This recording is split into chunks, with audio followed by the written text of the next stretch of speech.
Wait, I sound like a real asshole. I didn't realize it. I'm kind of nervous. I know you guys are looking at me, you're like, this guy doesn't know anything about puppets. You're fucking wrong. I know a lot about puppets. When I grew up in an apostolic Pentecostal church, which if you don't know what that is, it's like Christianity for people who go, it'd be a lot better if the women wore long denim dresses. And my dad's best friend Al had what's called a puppet ministry. And it was him and his wife, and they would walk around with puppets on their hands, and they would even travel. They'd get sponsored and travel around with a like a horse wagon full of puppets, like it was the 1840s. And it was kind of like Sesame Street, except the puppets would sing songs about how you're going to hell and the gay agenda. But it was part of my childhood.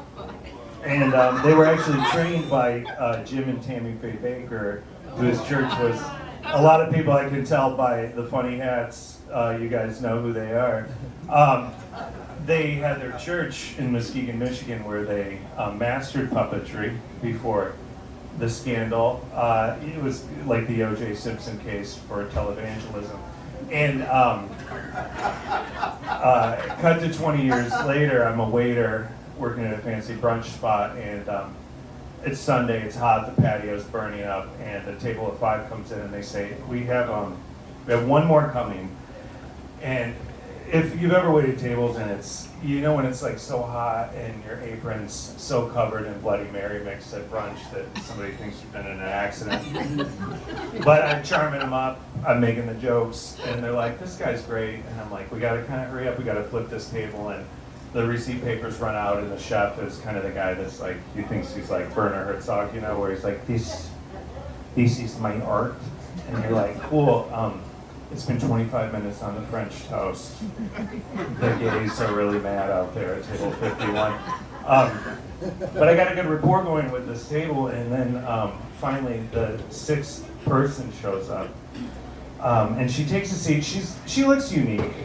She's got a bowl cut, and she's in her 50s, and she's wearing a burgundy turtleneck. And of course I'm like, yes, another performer. But she has a puppet on her arm. And I'm like, well, that's weird. I'm no stranger. And so I go around, I get the orders, and then I get hers. And this is a full-on fucking puppet, okay? For you bozos out there who are like, oh, she's got a sock on her hand. No. This is a crafted piece of art. It has a stick that she uses to move its arm. This is Jim Henson shit, okay? And when I get to her, and I go, and what do you want? I'm old, so I'm writing this, you know, this is before POS. She orders through the puppet, which I should say, nobody acknowledged the puppet. Nobody was like, just so you know, this lady's gonna come in with a puppet. I know it's all fun and games. So when I get to her, she's like, she looks at me, and I'm like, and for you, and for you, she starts to order with the puppet. And I'm like, oh, this is a bit, so I'm not gonna do the voice. I don't wanna get canceled.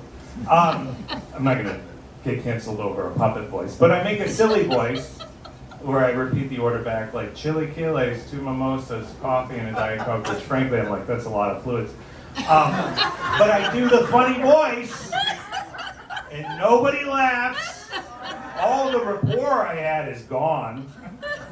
And I'm like, oh, that's it. And I go in and I start putting it in by the kitchen, and one of the women at the table comes up and she goes, hey, just so you know, that wasn't funny. And I'm like, I thought it was. And she gets very serious. She goes, just so you know, that's my cousin. And she was abducted as a teenager, and she was horrifically, physically and sexually abused for years.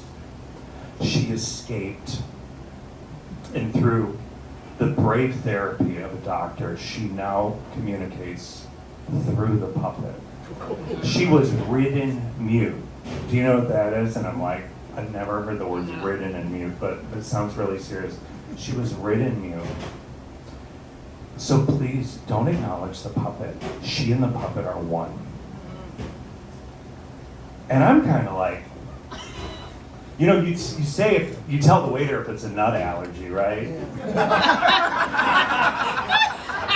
You fucking think that when we're all gabbing around on Sunday.